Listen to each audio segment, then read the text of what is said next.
बहुत बड़ी आज डेवलपमेंट हुई है, बहुत बड़ी। और वो ये है कि इंडिया ने, आप समझें कि एक बहुत बड़ी एक डेमोन्स्ट्रेशन की है अपनी। और वो ये किया है कि इंडिया के पास जो 2 एयरक्राफ्ट कैरियर हैं, जिससे एक का नाम जो नया एक तो इंडक्ट किया है आईएनएस विक्रांत, और उससे पहले जो था आईएनएस विक्रमादित्य।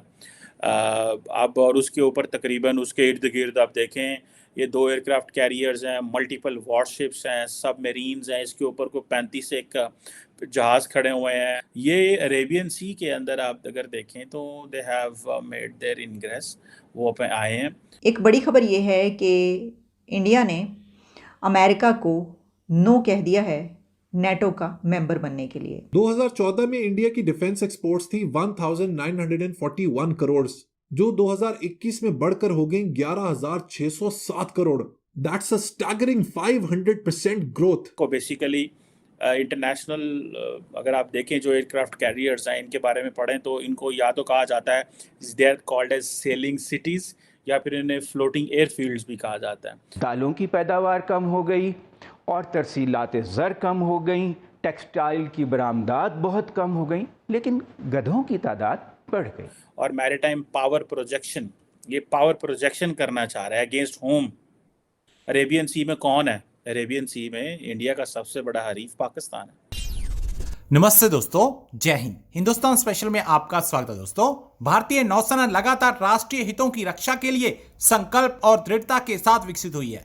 वह लंबी अवधि की संभावित योजनाओं को ध्यान में रखते हुए और मिशन के विस्तार की सीमा को पूरा करने की दिशा में लगातार अपनी ताकत बढ़ा रही है। अब भारतीय नौसेना ने समुद्री विस्तार में निरंतर हवाई संचालन सुनिश्चित करने और भारत के राष्ट्रीय हितों की सुरक्षा के लिए प्रतिबद्धता को रेखांकित करने के लिए अपनी क्षमता का प्रदर्शन किया है। उसने अरब सागर में 35 से अधिक विमानों और 2 युद्धपोतों वाले कैरियर बैटल ग्रुप का संचालन कर अपनी क्षमता का प्रदर्शन किया है। भारतीय नौसेना ने अपने बेड़े में कई बड़े बड़े विमानों का प्रदर्शन किया। साथ ही समुद्र में रक्षा बढ़ाने के लिए 2 विमान वाहक आईएनएस विक्रमादित्य और स्वदेशी आईएनएस विक्रांत के साथ साथ अपने बेड़े के जहाजों और पनडुब्बियों का प्रदर्शन किया। जैसे ही भारत ने अपने 2 एयरक्राफ्ट कैरियर को अरब सागर में उतारा, पाकिस्तान की चिंता और बढ़ गई। बहुत बड़ी आज डेवलपमेंट हुई है, बहुत बड़ी। और वो ये है कि इंडिया ने, आप समझें कि एक बहुत बड़ी एक डेमोन्स्ट्रेशन की है अपनी। और वो ये किया है कि इंडिया के पास जो 2 एयरक्राफ्ट कैरियर हैं, जिससे एक का नाम जो नया एक तो इंडक्ट किया है आईएनएस विक्रांत, और उससे पहले जो था आईएनएस विक्रमादित्य। अब और उसके ऊपर तकरीबन उसके इर्द-गिर्द आप देखें, ये 2 एयरक्राफ्ट कैरियर्स हैं, मल्टीपल वॉरशिप्स हैं, सबमरीन्स हैं, इसके ऊपर कोई 35 एक जहाज़ खड़े हुए हैं। और ये कहने के लिए जनाब के बहुत सारे जहाज़ हैं, जिसमें एडवांस लाइट हेलीकॉप्टर्स हैं, कॉमोव है, MH-60R है, जिसे कहते हैं MiG-29 के, और बहुत सारे जो है ना वो हेलीकॉप्टर्स वगैरह हैं इसके ऊपर खड़े हुए हैं। और इसको बेसिकली इंटरनेशनल अगर आप देखें जो एयरक्राफ्ट कैरियर्स हैं, इनके बारे में पढ़ें तो इनको या तो कहा जाता है they are called as selling cities, या फिर इन्हें फ्लोटिंग एयरफील्ड्स भी कहा जाता है। सो प्राइमरीली इंडियन समझते हैं कि ये फ्लोटिंग एयरफील्ड्स हैं, लेकिन ये सेलिंग ये इतने बड़े होते हैं कि इनके इर्द गिर्द सिर्फ जो एयरक्राफ्ट कैरियर है वो अकेले मूव नहीं करता, उसके साथ बहुत सारी सबमरीन्स, शिप्स और बहुत कुछ होता है।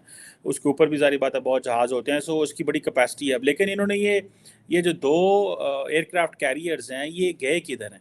ठीक है जी, ये अरेबियन सी के अंदर आप अगर देखें तो they have made their ingress, वो पे आए हैं।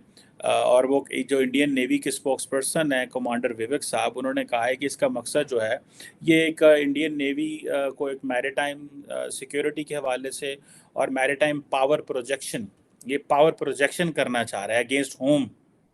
अरेबियन सी में कौन है? अरेबियन सी में इंडिया का सबसे बड़ा हरीफ पाकिस्तान है। ठीक है जनाब।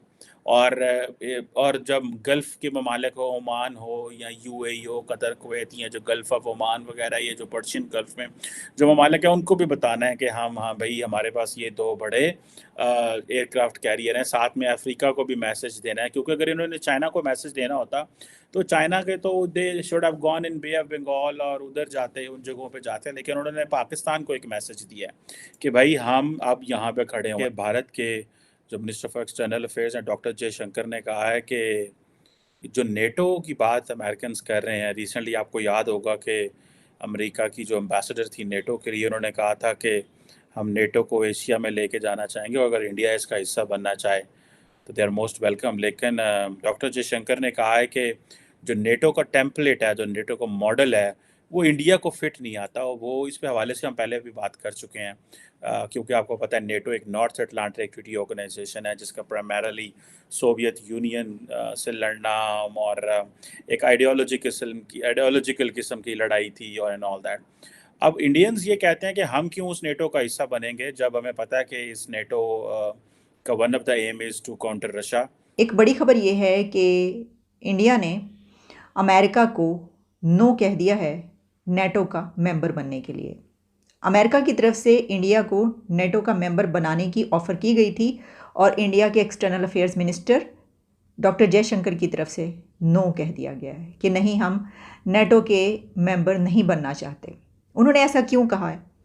नेटो की मेंबरशिप को इंडिया ने नो क्यों कहा? इंडिया ने डिच कर दिया है यूएस को। लेकिन डॉक्टर जयशंकर ने नेटो का मेंबर ना बनने के लिए जो बात कही है, उन्होंने जो प्ली पेश की है, वो क्या समझते हैं, इंडिया क्या समझता है नेटो को और उसका मेंबर क्यों नहीं बनना चाहता? क्योंकि उनका कहना ये है कि ये एक टेम्पलेट है, माइंडसेट है। तो ये ज़रूरी नहीं है कि हम किसी मिलिट्री अलायंस का हिस्सा बने।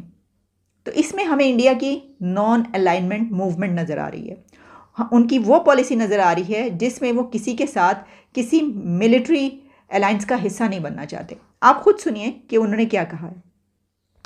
See, one of the challenges of a changing world is how do you get people to accept and adjust to those changes. Even today, not just with this committee, I see this, in analysis of various kinds and writings of people. A lot of Americans still have that NATO treaty construct in their heads.